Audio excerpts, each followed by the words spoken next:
Hello, friend, and welcome to this time in the Word. I'm Pastor Russ Hilsinger with Grace Baptist Church in Dallas, Oregon, and it is Halloween.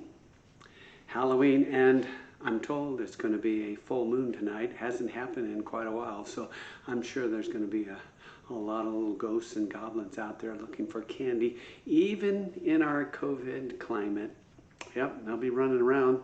Neighbors I was talking to today are getting ready and have their candy ready to go and that sort of thing. And I think I'm going to sit this one out.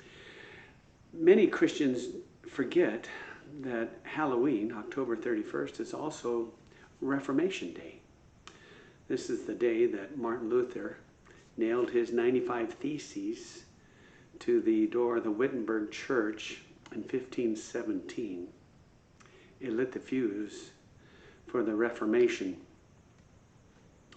Primarily, two things caused the Reformation. One was the abuse and corruptness of the clergy in the day. And the other thing that was really disturbing was people were concerned about going to heaven.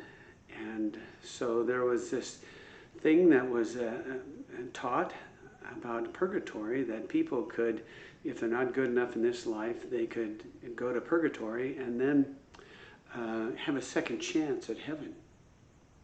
Well, Martin Luther took exception to these teachings and practices, and hence we get his 95 things that he objected to based on Scripture alone. People were growing in their understanding of the Bible, and he was quite a teacher, actually, and the Reformation broke out. Kind of surprised Martin. It took place, actually he was in hiding because the church put a bounty on his head, and so he had to hide for his life. There are what we call the 5 solas that came out of the Reformation that is really distinctive between the Protestant church and the Catholic church. So these are points that were hammered out by those courageous churchmen back in those days. The first is Sola Scriptura. Pardon me. Sola Scriptura means Scripture alone. In other words, these reformers taught that the Bible and the Bible alone was our highest authority.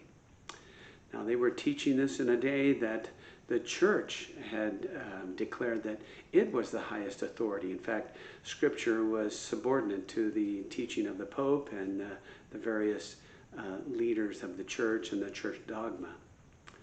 And Martin Luther said, no, I'm going to stand on Scripture. It's going to be